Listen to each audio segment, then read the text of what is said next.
d'une famille juive cultivée et non pratiquante. Elle a dû quitter son pays alors qu'elle n'était qu'une enfant. Mon frère André, de 3 ans mon aîné, est un grand mathématicien français.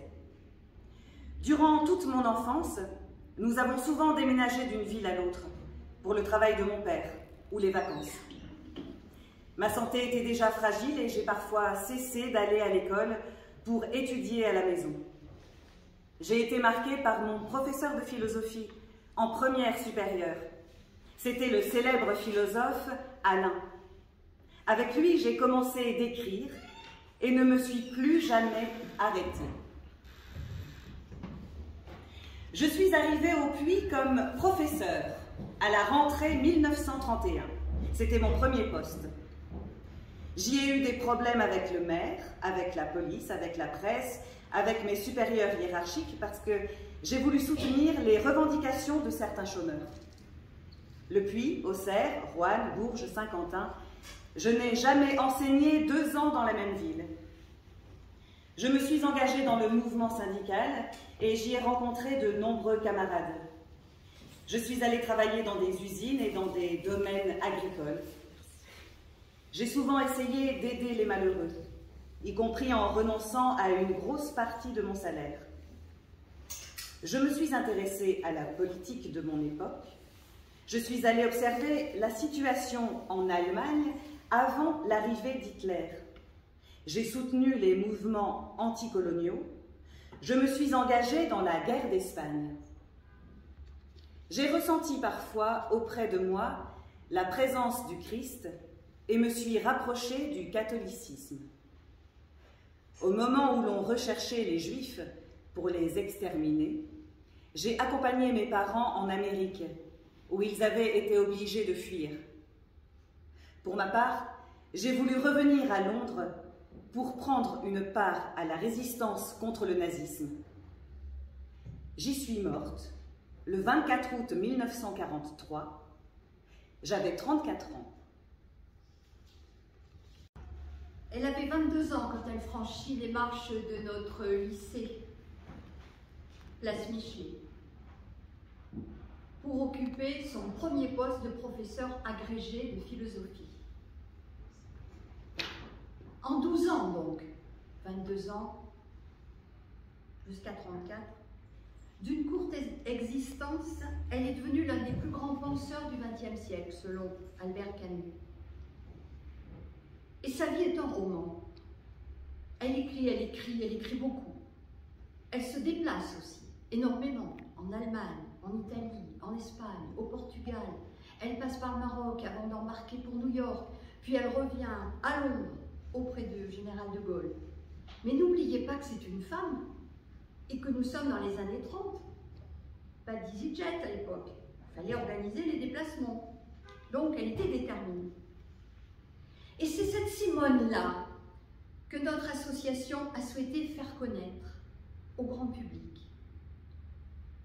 Une Simone de chair et d'os. Telle était la demande exprimée au metteur en scène Christophe Huet à l'automne 2019.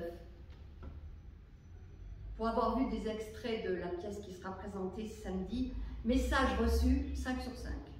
L'équipe du petit atelier a travaillé d'arrache-pied pour livrer les moments essentiels du passage de Simone Veil ici-bas. Mais ce projet n'aurait pu voir le jour sans l'implication des membres du Cercle 2021 qui ont réfléchi au déroulement de l'hommage à Simone Veil 90 ans après. 2 octobre 1931, Simone Veil occupe son premier poste au lycée du Puy. 2 octobre 2021, elle sera sur la scène du théâtre. La création théâtrale Simone Veil, une philosophe engagée, est née de l'esprit de Jean-Marc Guitty, auteur des textes, illustré des choix musicaux signés de Guy Ramonin. Donc, comme je vous le disais, je vous invite à participer à la première ce samedi au théâtre. Attention, il ne reste plus beaucoup de place. Un immense merci aux membres du Cercle et de l'association des anciennes et anciens du lycée Simone Veil. Et surtout aussi des remerciements aux élus qui ont accompagné notre démarche, la région, essayez de ne pas me tromper de prénom, Jean, Alain, Henri et Adeline. Chacun traitera un sujet à la suite des lectures qui vont vous être faite par les comédiens.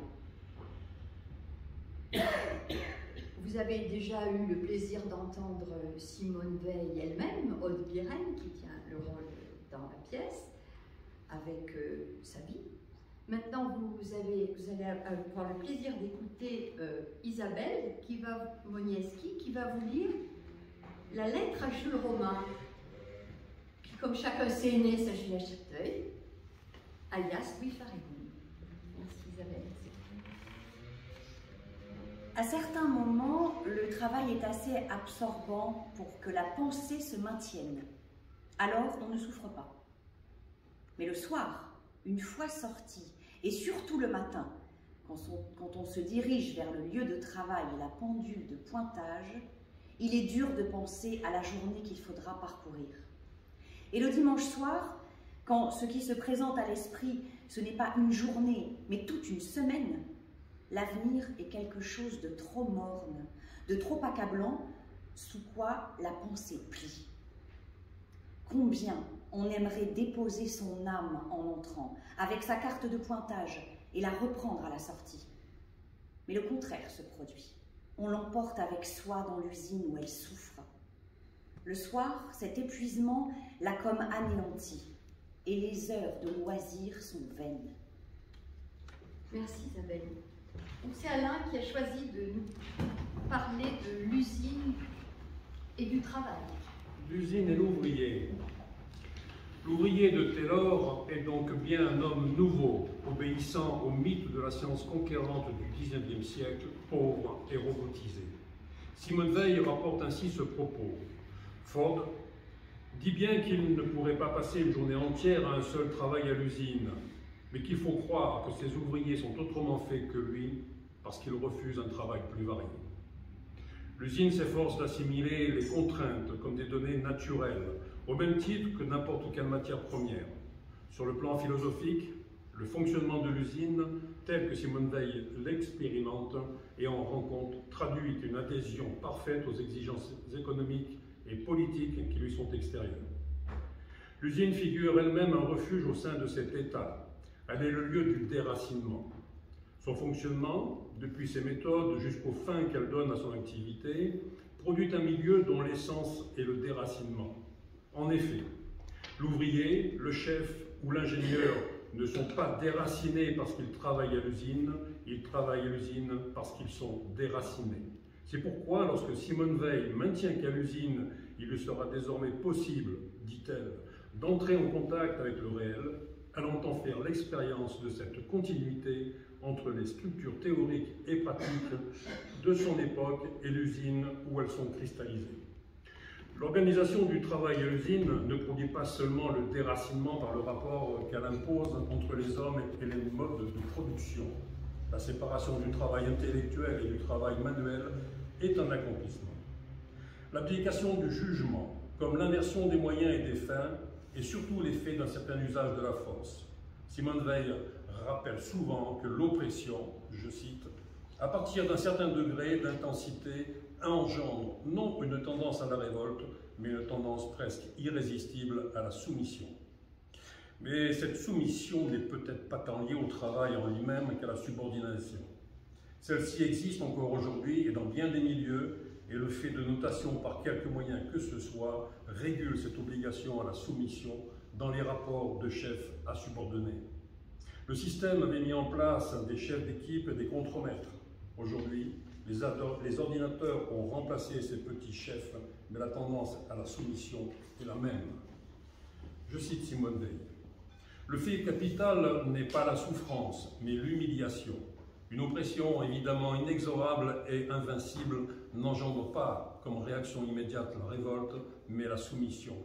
À l'Alstom, je ne me révoltais guère que le dimanche. Chez Renault, j'étais arrivé à une attitude plus stoïcienne, substituer l'acceptation à la soumission. Pour qu'il soit possible de renoncer à la pensée en s'adaptant à des modes de production contraires à l'expression de toute forme de spiritualité, ce renoncement doit déjà avoir eu lieu en dehors de l'usine par le fait des autres institutions, notamment la culture et l'éducation, dont Simone Weil décrit l'action pernicieuse. L'usine est le lieu du déracinement parce qu'elle est la structure qui l'accomplit. Simone Veil en fait une illustration significative avec l'ouverture des portes de l'usine dont elle fait plusieurs fois le récit. L'inversion des fins et des moyens à l'usine, c'est, de son point de vue, la racine du mal, puisqu'il faut convenir qu'une telle inversion signifie que les hommes jouent le rôle des choses et les choses celui des hommes. Ces réflexions tirées de l'expérience de la vie d'usine donnent lieu à une appréciation générale de l'état de la civilisation. Au centre se pose le problème de la place de la pensée. Il me semble qu'il se pose toujours aujourd'hui et d'une façon plus élargie. En effet, l'accès à l'éducation, à la connaissance, à la culture est à la portée de tous, mais aujourd'hui encore, et peut-être sans s'en rendre compte, la tendance est de s'orienter plus facilement vers une opinion que de construire une pensée. L'absence de sens christique engendre une profusion d'opinions, mais peu de pensées. Si l'ouvrier cherche un mobile, celui-ci transcende nécessairement l'action particulière et il les contient tous. Il s'agit de gagner sa vie. Il faut faire vivre sa famille. Certes, mais Simone Veil ne connaît pas très bien, ou trop peu, la vie ouvrière en dehors de l'usine. Si elle s'y était attardée, elle aurait certainement découvert un autre visage de ce monde ouvrier. Elle note malgré tout avoir rencontré une ouvrière passionnée par Tolstoï. Je crois que les ouvriers sont à l'usine, tandis que Simone Veil est dans l'usine, et le regard en est forcément différencié. Simone Veil, dans l'usine, n'est pas à sa place, déjà sur le plan physique, puisqu'elle se plaint à maintes reprises de maux de tête, de grandes fatigues, de maux de dents, d'eczéma, d'amaigrissement et de blessures aux doigts. Il y a également un tel écart entre l'esprit des ouvriers qu'elle décrit et la réflexion qu'elle développe. Simone Veil est une intellectuelle brillante. Peut-elle réellement comprendre les ouvriers? N'est-elle pas plutôt dans l'observation et le constat? Parfois, malgré tout, il y a des rencontres, comme lorsqu'elle est à la recherche de l'embauche. Je cite. Toute la matinée, conversation à trois extraordinairement libres, aisées, de niveau supérieur aux misères de l'existence qui sont la préoccupation dominante des esclaves, surtout des femmes. Après l'alstom, quel soulagement. Le petit est intéressant aussi. En longeant Saint-Cloud, il dit « Si j'étais en forme, il ne l'est pas, hélas, parce qu'il a faim. Je dessinerai. » Tout le monde a quelque chose à quoi il s'intéresse. Moi, dit l'autre, c'est la photo. Le petit me demande « Et vous, quelle est votre passion ?» Embarrassé, je réponds « La lecture. » Et lui « Oui, je vois ça, pas des romans, plutôt philosophiques, n'est-ce pas ?» Alors on parle de Zola, de Jack London. Tous deux, de toute évidence, ont des tendances révolutionnaires. Mot très impropre, non, plutôt, ils ont une conscience de classe et un esprit d'homme libre. Mais quand il s'agit de défense nationale, on ne s'entend plus. D'ailleurs, je n'insiste pas. Dans le chapitre « Le mystère de la fabrication », Simone Veil dit clairement « Bien entendu, l'ouvrier ignore l'usage de chaque pièce, la manière dont elle se combine avec les autres, la succession des opérations accomplies sur elle, l'usage ultime de l'ensemble. Mais il y a plus. Le rapport des causes et des effets dans le travail même n'est pas saisi. Je ne le crois pas. Et j'ai le sentiment qu'elle creuse là, elle-même, cet écart. Dans l'organisation de l'usine, elle dit « Chronométrage fantaisiste, et ce sont les tâches misérablement payées pour lesquelles on se fatigue le plus, parce qu'on tend toutes ses forces, jusqu'à l'extrême limite, pour ne pas couler le bon. On s'épuise, on se crève pour 2 francs l'heure.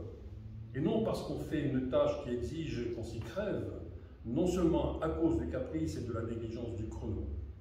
On se crève sans qu'aucun résultat, soit subjectif, salaire, soit objectif, œuvre accomplie, corresponde à la peine. Là, on se sent vraiment esclave, humilié jusqu'au plus profond de soi. D'avril 1934 à août 1935, avec des mises à pied, des jours de congé, des arrêts maladie, comment Simone Veil peut-elle, en si peu de temps, après quelques mois, avoir une réflexion aussi aiguisée? Chez Renaud, elle dit « Émotion terrible le jour de l'embauche, et le lendemain, en allant affronter l'inconnu. Dans ce métro matinal, j'arrive à 6h15, l'appréhension est forte jusqu'au malaise physique. Je vois qu'on me regarde, je dois être fort pâle. Si jamais j'ai connu la peur, c'est ce jour-là. J'ai dans l'esprit un atelier de presse et 10 heures par jour, et des chefs brutaux, et des doigts coupés, et la chaleur, et les maux de tête, etc. L'inconvénient d'une situation d'esclave, c'est qu'on est tenté de considérer comme réellement existants des êtres humains qui sont de pâles ombres dans la caverne. C'est peut-être en lisant cette phrase que la tentation est grande de dire que Simone Veil est platonicienne. C'est l'allégorie de la caverne. Ne désire-t-elle pas une conversion spirituelle des ouvriers? Elle tente de nous faire entendre que des choses et de même, ils ne connaissent que les ombres projetées dans l'usine, et pourtant, ils nous ressemblent. Elle revient sur l'humiliation. Le fait capital n'est pas la souffrance, mais l'humiliation. Une oppression évidemment inexorable et invincible n'engendre pas comme réaction immédiate la révolte, mais la soumission. Et en forme de conclusion, Simone Veil nous dit « Il ne suffit pas de vouloir leur éviter des souffrances, il faudrait vouloir leur joie. Non pas des plaisirs qui se paient, mais des joies gratuites qui ne portent pas atteinte à l'esprit de pauvreté. La poésie surnaturelle devrait baigner toute leur vie et devrait aussi les concentrer à l'état pur, de temps à autre dans des fêtes éclatantes. Les fêtes sont aussi indispensables que dans cette existence, que les bornes kilométriques au réconfort du marcheur. Des voyages gratuits et laborieux, semblables au Tour de France d'autrefois, devraient dans leur jeunesse rassasier leur faim de voir et d'apprendre. Tout devrait être disposé pour que rien d'essentiel ne leur manque. Les meilleurs d'entre eux doivent pouvoir posséder dans leur vie elle-même la plénitude que les artistes cherchent indirectement par l'intermédiaire de leur art. Si la vocation de l'homme est d'atteindre la joie pure et à travers la souffrance, ils sont placés mieux que tous les autres pour l'accomplir de la manière la plus réelle. J'ai presque envie de rajouter cette phrase de l'Internationale, ce vers « Nous ne sommes rien, soyons tout ». Merci. Merci beaucoup Alain, et vraiment vous avez respecté à la seconde près les 10 minutes imparties à chacun de vous. Et je vais passer maintenant la parole aux comédiens qui vont lire la lettre, qui est une lettre adressée par Simone Veil en 1941 à Antonio Atares, qui était un paysan aragonais anarchiste et qui s'est trouvé enfermé dans un camp pour étrangers espagnols en Ariège. À vous. Je fais sans micro. Cher ami, j'ai bien reçu ta lettre. J'ai cherché un dictionnaire et une grammaire française en espagnol. On n'en trouve pas dans les librairies, mais je crois que je vais pouvoir m'en procurer. Mais des livres de philosophie ou de bonne littérature, je n'en trouve malheureusement pas en espagnol.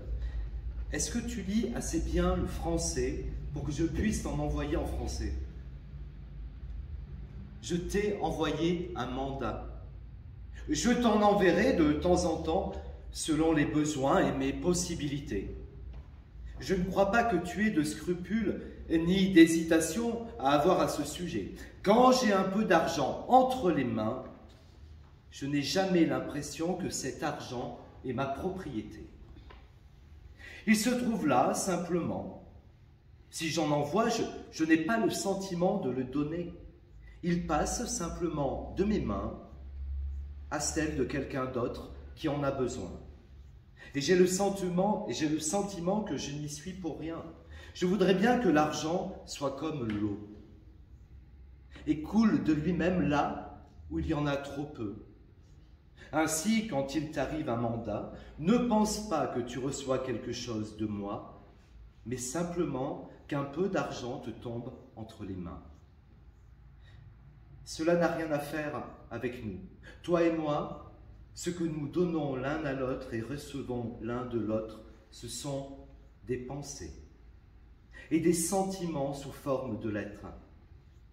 Cet échange se fait entre nous parce que pour beaucoup de choses, nous sentons et pensons de la même manière. Quant au reste, dis-moi toujours ce dont tu as besoin, et je ferai ce qui me sera possible. Mais en dehors de cela, n'y pensons jamais, ni l'un ni l'autre, car cela n'entre pour rien dans nos rapports personnels l'un avec l'autre. Je pense que tu me comprends et que tu sens comme moi à ce sujet. J'ai beaucoup aimé le poème que tu m'envoies et le sentiment qu'il exprime. Je te remercie de m'avoir raconté la vie quotidienne. Regrettes-tu encore les oiseaux des Pyrénées? Je ne sais pas si le silence n'est pas plus beau que tous les chants. Dans un vaste paysage, quand le soleil se couche ou se lève, il n'y a pas d'harmonie plus complète que le silence. Même si des hommes parlent et font du bruit autour de soi, on entend le silence qui plane par-dessus et qui s'étend aussi loin que le ciel. Je suis heureuse que tu aies l'eau pure. L'eau pure est une belle chose. Les nuits doivent être très claires et pleines d'étoiles en Afrique. Les regardes-tu beaucoup? Les connais-tu? Platon disait que la vue n'est vraiment précieuse que parce qu'elle fait connaître les étoiles, les planètes, la lune, le soleil. Pour moi, j'ai honte de dire que je ne connais presque pas les constellations et leurs noms. Il y a quelques mois, je me suis procuré une carte du ciel pour mettre fin à mon ignorance. Mais je ne l'ai pas étudiée, car j'ai pensé ensuite que je n'avais pas besoin de livres pour regarder le ciel et que je peux, en le regardant souvent et longtemps, arriver sans aide à reconnaître les groupes d'étoiles et le mouvement du ciel. Comme les bergers qui ont inventé l'astronomie il y a des milliers d'années. Il n'y a pas de plus grande joie pour moi que de regarder le ciel par une nuit claire, avec une attention si concentrée que toutes les autres pensées disparaissent. Alors, on croirait que les étoiles entrent dans l'âme. Tu as au moins le soleil et les étoiles. Je voudrais bien que tu aies encore d'autres belles choses que tu n'as pas, mais comment faire? Je connais un peu, pas beaucoup malheureusement, quelqu'un qui occupe un poste assez important à Alger. Dis-moi si tu crois que cela peut être utile. Je vais sans doute bientôt quitter Marseille et aller travailler dans les champs. Si cela se fait, je ne pourrai peut-être plus beaucoup t'écrire à cause de la fatigue. Mais je penserai d'autant plus à toi. Amicalement à toi, Simone Veil. Merci. Merci de cette lecture, de la lettre adressée à Antonio Atares, qui, quand il parlait de Simone Veil, disait « une dame très comme il faut ». Voilà. Adeline, maintenant, va intervenir sur le thème « l'âme personnelle ». À toi, Adeline. Merci. Et je vais faire le lien avec... Merci. Oui, là c'est bon. Je vais faire le lien notamment avec l'ouvrage de Jean-Marc Guity, Passage et présence de Simone Veil. Alors déjà, dans un ouvrage précédent consacré à Simone Veil, Jean-Marc Guity faisait état de la pensée impersonnelle. Je le cite. Pour Simone Veil, la pensée n'est pas une chose personnelle, elle est inspirée par un esprit impersonnel qui a sa propre vie et qui passe parfois par telle personne, et de dire que cela serait impie de garder pour soi et d'ensevelir avec soi ce qui est donné et qui a pour vocation de circuler entre les êtres. Alors, avec le présent ouvrage, cette dimension de la pensée, de la vie, de l'esprit impersonnel, eh bien, cela est mieux développé et s'exprime avec les lieux de passage, de fréquentation que l'auteur présente. Et Jean-Marc Guity note que pour que chacun puisse découvrir la patrie de son âme, il faut des voyages, des lectures et la construction d'une réflexion approfondie. passe comme si le mouvement de l'esprit ordonnait aussi bien le domaine psychique que la disposition des lieux. Alors, deux de ces lieux de passage mentionnés dans les chapitres l'Ardèche et en mer ont retenu mon attention. À noter que, à propos du chapitre La mer, Jean-Marc Guity indique que c'est plutôt un élément qu'un lieu. Et c'est d'ailleurs au cœur de ce chapitre que se déploiera ce dit impersonnel. Ceci dit, donc, avant même ce chapitre, l'Ardèche a retenu mon attention. L'Ardèche depuis Marseille et avant la mer, ou avec le travail à la vigne, avec la manifestation de fatigue, ce qui fait écho à la présentation de Alain. Et bien que cette évocation ait été déjà antérieure aussi dans des chapitres précédents, eh bien, l'ouvrage donc rend compte de l'interrogation quant à cette démarche de Simone Weil d'aller au cœur de la fatigue, du renoncement, comme si cette fatigue permet de se vider de son propre moi.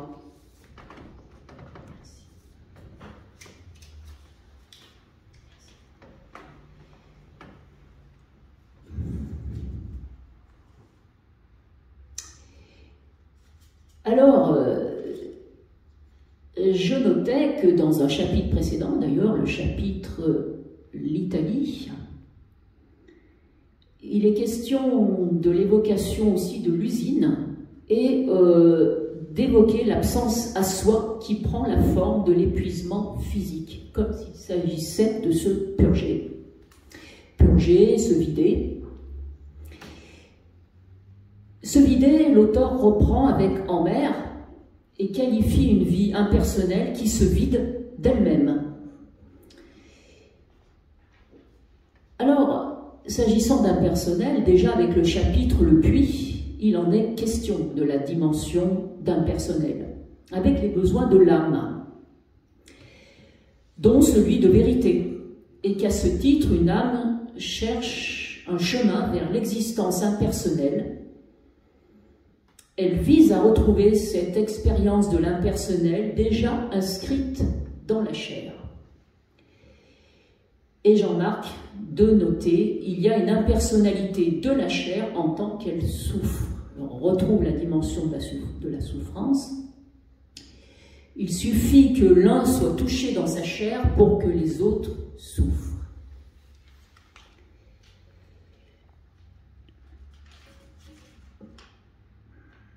Alors, s'agissant des besoins de l'âme,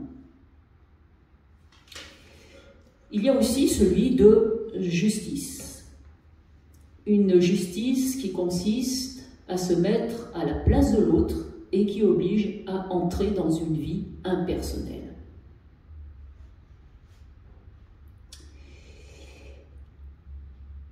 Alors, il se trouve qu'il y a eu l'épisode au Puits, l'épisode restitué d'une séance au conseil municipal où Simone Weil a pris la parole, a porté la parole des ouvriers, et que, s'agissant donc de cette justice et de se mettre à la place de l'autre, donc c'est bien loin de la justice juridique qui pose le chacun pour soi. Toujours est-il que je note que la chair fait sans doute le pont entre la souffrance et la fatigue. Je comprends que cette dimension d'incarnation est au cœur de la démarche spirituelle de Simone Weil. Toujours est-il qu'avec la fatigue prend forme comme une métaphore, celle de se vider, de se départir de soi, d'aller à un néant consenti, dont l'auteur Jean-Marc dit qu'il n'est pas la mort, il est le moteur d'une négativité qui porte sur l'existence personnelle et l'humilité, dont il a été question déjà avec Alain, serait la capacité à faire du vide en soi. Je cite Simone Weil, « Seul le néant, parfaitement vide, peut épouser l'être parfaitement compact. » Vide, compact. Une résonance. Avec le chapitre En mer, Jean-Marc dit ce qu'il en est de l'impersonnel pour Simone Weil, eu égard à la dimension d'énergie. L'impersonnel est une manière de désigner la vie divine en tant qu'elle vit en chaque personne, sans être la vie de cette personne. Il y aurait deux sortes d'énergie vitale. Une qui consiste à vouloir exister par soi-même, exister toujours plus, devenir quelqu'un. Une vie qui passe à travers moi sans être moi. Vie impersonnelle. Elle ne trouve pas son siège dans la personne, mais la personne se sent inspirée ou impulsée par une autre énergie. Alors, de citer aussi Simone Weil, tous les inspirés éprouvent l'inspiration comme un phénomène extérieur à eux-mêmes. Et Simone Weil évoque le baptême qui serait comme une grâce de naissance à la vie impersonnelle. Et à nouveau de la citer, « Ce que je nommais je, moi, est détruit, liquéfié. À la place de cela, il y a un être nouveau, grandi, à partir de la semence tombée de Dieu dans l'âme. » Ce qui fait écho en quelque sorte à ce que j'ai compris de la conversion. Et Jean-Marc évoque la conversion, indiquant ce geste par lequel on se retourne et on pose un regard neuf sur le chemin parcouru. Alors ceci dit, je note aussi l'interrogation de l'auteur. Comment peut-on reposer totalement dans la vie impersonnelle en délaissant notre existence propre? Bon, il y a Adeline 10 minutes. Conclue par une question à laquelle vous serez appelé à répondre peut-être tout à l'heure, ou du moins à échanger. Merci beaucoup Adeline. Et maintenant nous allons écouter Christophe. Donc Henri qui va maintenant intervenir. Henri qui est de Montpellier, donc le Pays d'Oc, ça lui parle bien évidemment, et qui va traiter le sujet des rencontres du Midi. Voilà, un petit peu ça me parle, mais j'habite le Puy. Oui. Coubon. Mais votre voix quand même nous laisse entendre que... Voilà. On me le fait remarquer. Vous chantez bien. Ne se rencontrent pas ceux qui veulent. C'est une phrase du livre de Jean-Marc. Il y a des mystères. D'autres penseront qu'il y a des êtres prédestinés. Dans la première lettre qu'elle adresse à Jo Busquet en 1942, Simone Weil dit ceci. Seul un être prédestiné a la capacité de demander à un autre « Quel est donc ton tourment ?» À Auxerre, où elle est passée, Simone Weil n'aura pas rencontré Marie Rouget, poète plus connue sous le nom de Marie-Noël, qui a vécu toute sa vie quasiment à Auxerre. Marie-Noël, dans son poème « Prière pour toutes sortes de nécessités », vocabulaire de Simone Weil, tiré de son recueil « Le chant de la merci », nous dit « Mon Dieu, je viens à vous pour trouver un peu d'aide avec les pauvres gens qui me chargent le cœur. » Elles ne se sont pas rencontrées. Pourtant, Qu'est-ce qui nous permet d'être aussi affirmatifs? Généralité de destin. Le sens métaphorique de ce qui existe et de ce qui n'existe pas, nous l'appellerons Dieu. C'est un point de rencontre ouvert aux quatre vents de la différence, mais aussi de l'amitié. Je voudrais placer cette courte évocation sous le signe de la rencontre. Colette Peignot, dite Laure, amie de Georges Bataille, fut son amie. Le titre de la biographie qu'Andrés Elisabeth Barillet lui consacre pour titre « La sainte de l'abîme ». Comme Simone, Laure n'a rien publié de son vivant, mais elle a conservé des notes et Georges Bataille ainsi que Michel Legris les publieront.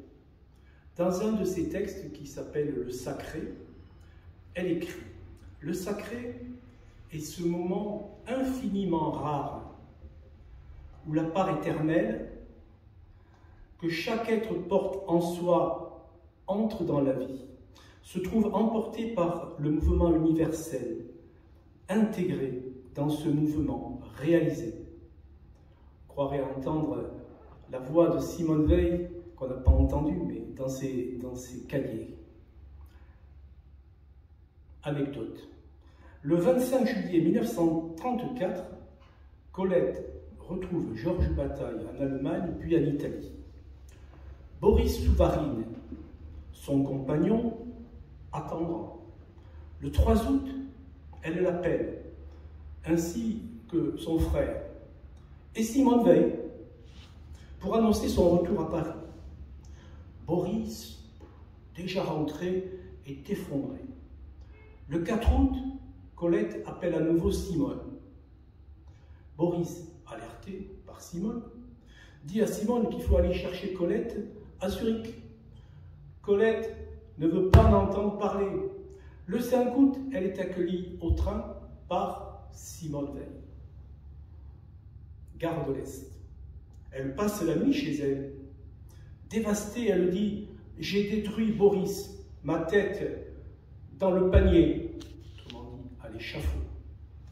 Simone décide d'appeler son père, le docteur Bernard Veil.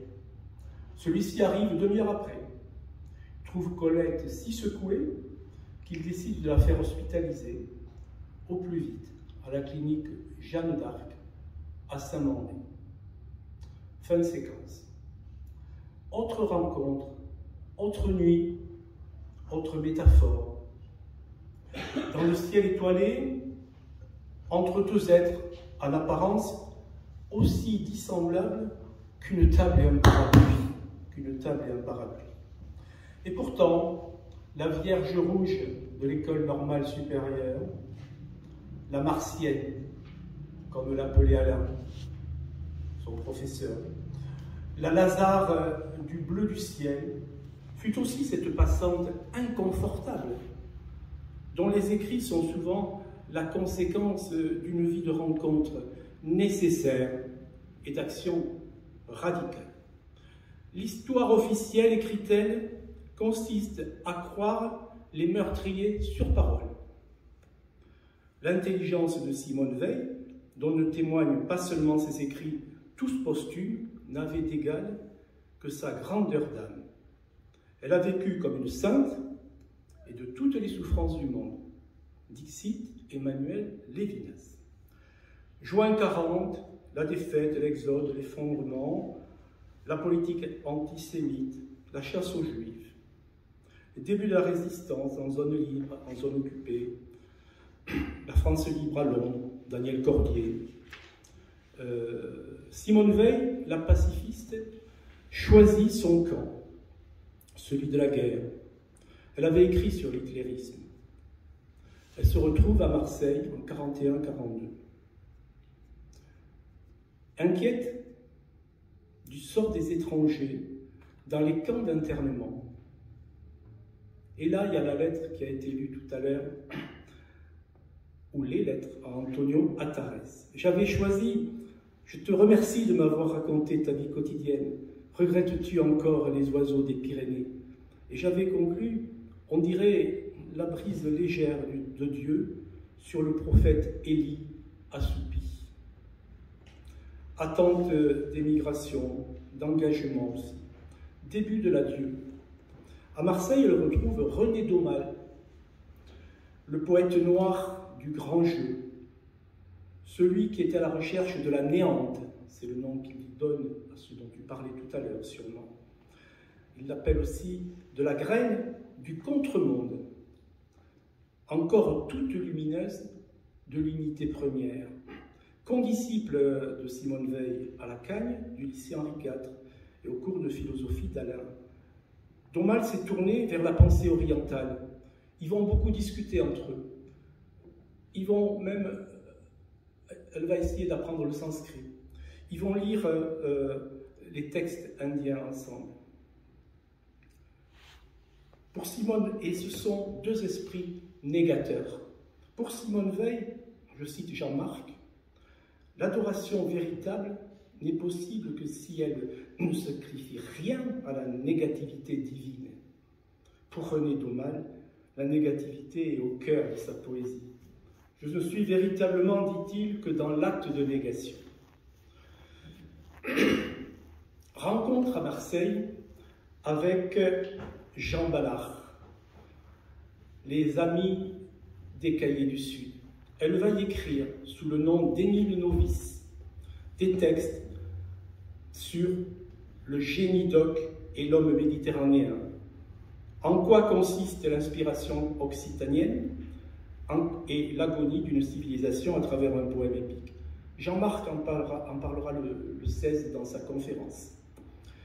Elle voulait créer un corps d'infirmière de première ligne. Pour cela, Jean Ballard l'amène à Carcassonne, rencontrer son ami Jo Bousquet, paralysé des membres inférieurs depuis qu'il a reçu une balle allemande qui lui a sectionné la moelle épinière le 27 mai 1918 au combat de Vailly. Il était engagé volontaire et avait 21 ans. Deuxième nuit, une nuit de feu, dans l'immobilité de la chambre de Jo Bousquet, aux odeurs d'opium et aux murs couverts de tableaux magiques. L'entretien va durer toute la nuit du 28 mars 1942. Au petit jour, nous raconte Jean Ballard, Simone Veil consentit à s'étendre sur une natte dans une petite chambre voisine, refusant tout confort comme à l'ordinaire. Simone Veil lit Traduit du silence, cahier écrit par Jo Bousquet et mis en forme, à sa demande, par son ami Jean Paulhan. Mon moi n'est lui-même, écrit Jo Bousquet, que dans un monde où je ne peux pas demeurer. Suivront de cette rencontre 6 lettres, aussi intenses les unes que les autres. Dans la première qu'elle adresse à Jo Bousquet, datée du 13 avril 1942, 8 rue des Catalans, elle dit ceci: « Il est donné à très peu d'esprit de découvrir que les choses et les êtres existent. Depuis mon enfance, je ne désire pas autre chose que d'en avoir reçu avant de mourir la révélation complète. Il me semble que vous êtes engagé dans cette découverte. De ce fait, je pense n'avoir rencontré, depuis que je suis venu dans cette région, quelqu'un dont la destinée ne soit bien inférieure à la vôtre. À une exception près, cette exception, c'est le père Perrin, dominicain à Marseille. À l'appui de cette lettre, Simone Veil joint une pièce, théâtre donc, qu'elle a écrite et quelques poèmes, pour le cas, dit-elle, où je partirai, et plus particulièrement pour celui où il m'arriverait de mourir. Elle a fait ça. Elle meurt à Londres à 34 ans. Dans une lettre du 15 juin à ses parents, elle a une pensée pour Boris Souvarine. Elle dit à ses parents: « Si vous voyez Boris, dites-lui bien que je n'ai eus, que je n'ai, et j'espère n'aurai, entre guillemets, entre parenthèses plutôt, je préférerais coucher sous les ponts, aucune responsabilité dans rien, ni dans le bien, ni dans le mal. Colette Peignot était morte le 7 novembre 1938, à 35 ans, dans l'indigence. Peu avant de mourir, elle avait écrit à Georges Bataille « J'ai haï notre vie.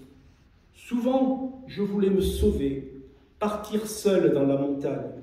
Entre parenthèses, c'était sauver ma vie. Maintenant, je le sais. » Merci beaucoup, Henri, pour ces rencontres du midi où nous avons croisé des personnages que nous retrouverons sur scène. Gustave Thibon, le père Perrin,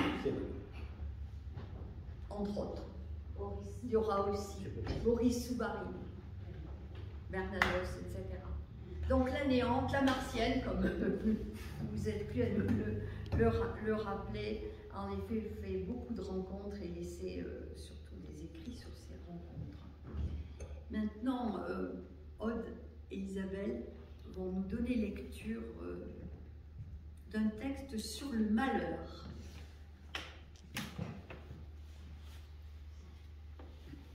La grande énigme de la vie humaine, ce n'est pas la souffrance, c'est le malheur. Il n'est pas étonnant que des innocents soient tués, torturés, chassés de leur pays, réduits à la misère ou à l'esclavage, enfermés dans des camps ou des cachots, puisqu'ils se trouvent des criminels pour accomplir ces actions. Il n'est pas étonnant non plus que la maladie impose de longues souffrances qui paralysent la vie et en font une image de la mort, puisque la nature est soumise à un jeu aveugle de nécessité mécanique. Mais il est étonnant que Dieu ait donné au malheur la puissance de saisir l'âme elle-même et de s'en emparer en maître souverain. Dans le meilleur des cas, celui que marque le malheur ne gardera que la moitié de son âme. Ceux à qui il est arrivé un de ces coups, après lesquels un être se débat sur le sol comme un ver à moitié écrasé, ceux-là n'ont pas de mots pour exprimer ce qui leur arrive. Le malheur durcit et désespère parce qu'il imprime jusqu'au fond de l'âme, comme un fer rouge, ce mépris, ce dégoût et même cette répulsion de soi-même, cette sensation de culpabilité et de souillure que le crime devrait logiquement produire et ne produit pas. Le mal habite dans l'âme du criminel, sans y être senti. Il est senti dans l'âme de l'innocent malheureux. Tout se passe comme si l'état de l'âme qui par essence convient au criminel avait été séparé du crime et attaché au malheur. Merci beaucoup. Il reste donc à Jean le soin. Pardon. Il reste donc à Jean le soin de traiter le sujet de l'engagement. Bon, donc c'est à moi de conclure sur cette idée d'engagement, mais on va voir qu'elle est complexe. En considérant toute la vie de Simone Veil qu'on vient d'évoquer, si brève, si intense, jusqu'à l'épisode final de son séjour à Londres, personnellement, je ne pouvais écarter de mon esprit le souvenir de cette phrase de Paul Valéry à propos de M. Teste, je cite, « L'être absorbé dans sa variation, celui qui devient son système, celui qui se livre tout entier à la discipline effrayante de l'esprit libre. » Alors, dans la persistance d'une lointaine trace spinoziste, l'expérience existentielle de la liberté ne cessera pour Simone Veil de se confondre avec celle de la nécessité. Sans doute, la condition pour pouvoir penser une telle nécessité est l'impersonnalité absolue de la pensée.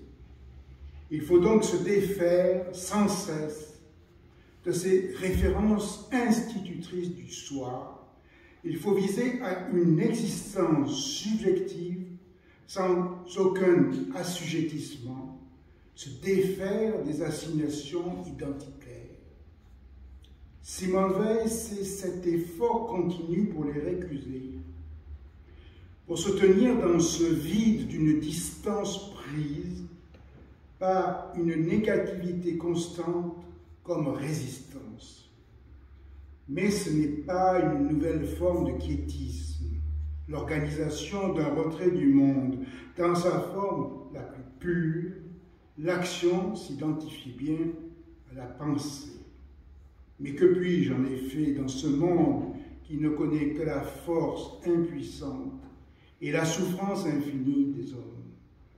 Le moment de l'ombre, l'engagement aux côtés de la France libre et de la résistance, va activer toutes les tensions inhérentes à la position de Simone Veil, qui, vouée à la singularité, se trouvait rejoindre le destin de son époque.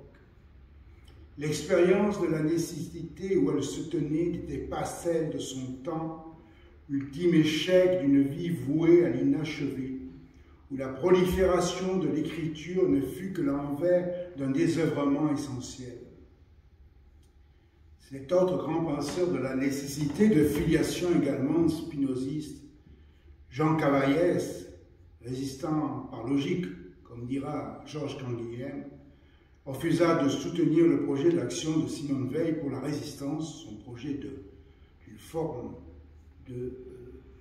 d'infirmière de première ligne, en disant « C'est un cas de noblesse exceptionnelle, mais aujourd'hui, il n'y a plus de cas. »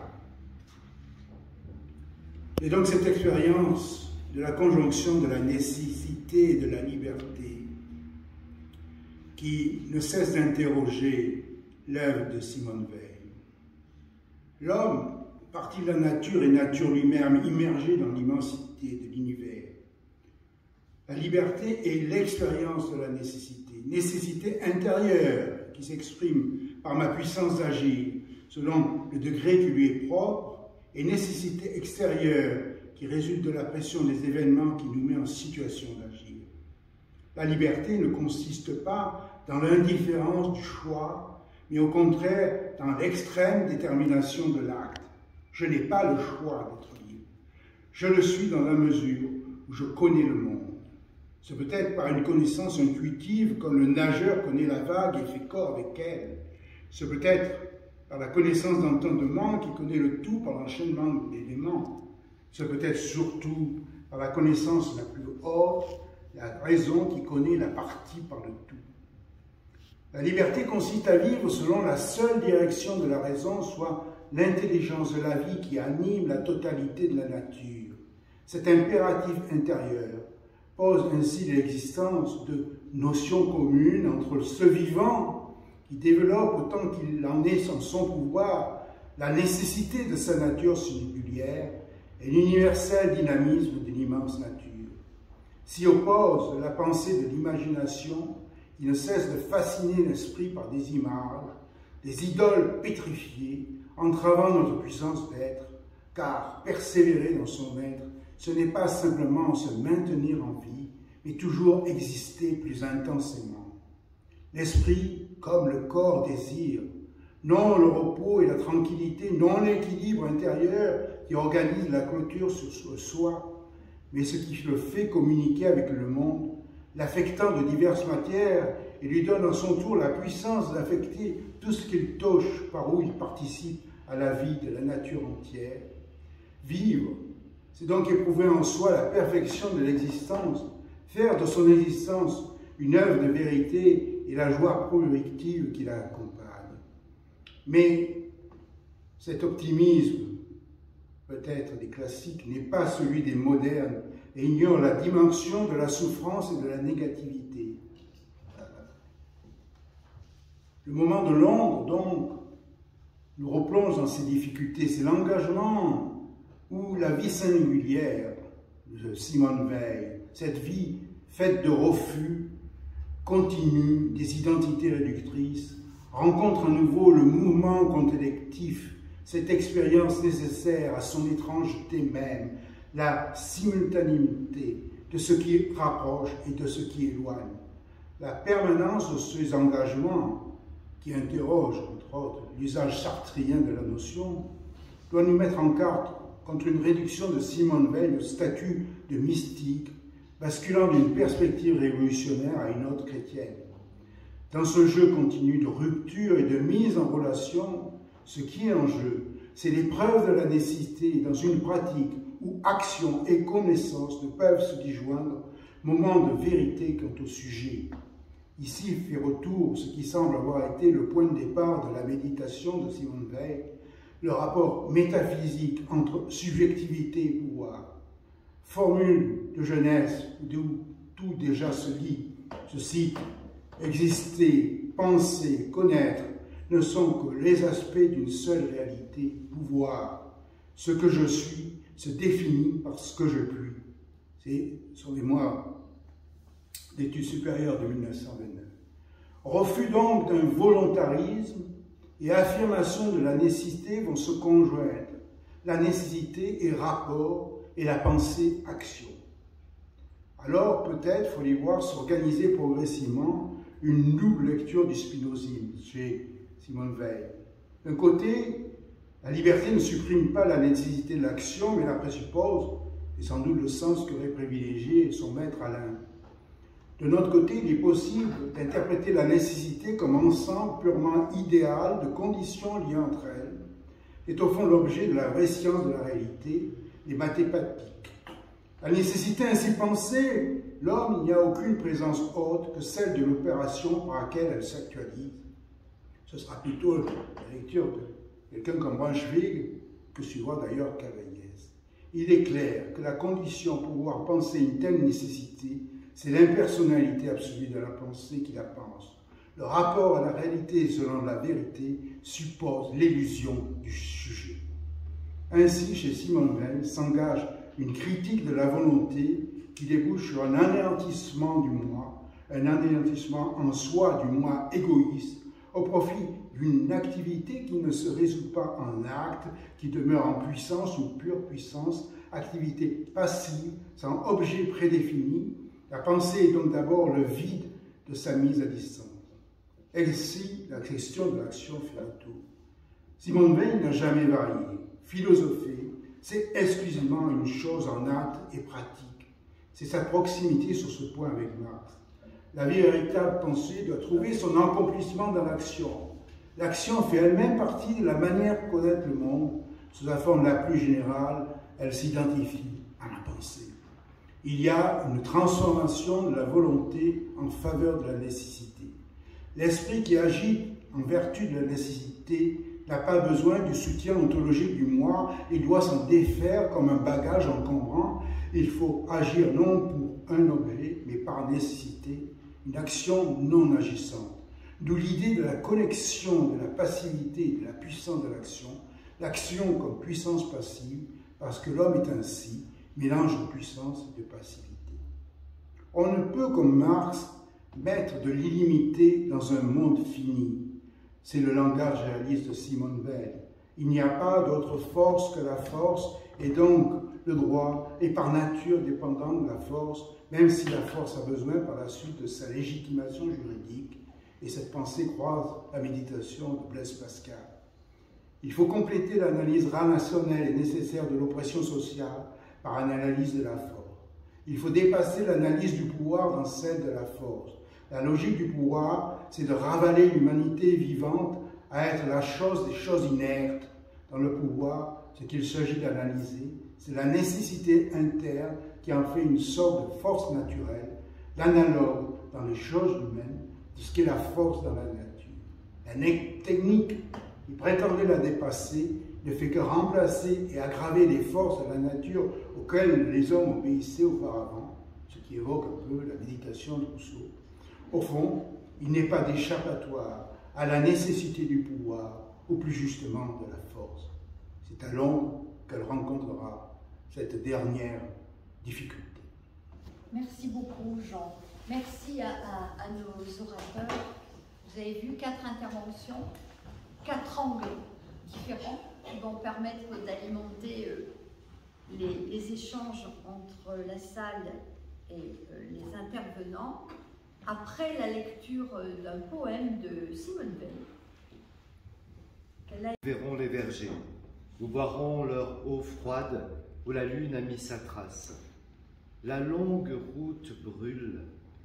La longue route brûle. Ennemis aux étrangers. Nous errons sans savoir et ne trouvons nulle place. Nous voulons voir des fleurs. Ici, la soif est sur nous. Attendant et souffrant, nous voici devant la porte. S'il le faut, nous romprons cette porte avec nos coups. Cette porte avec nos coups. Nous pressons et poussons, mais la barrière est trop forte.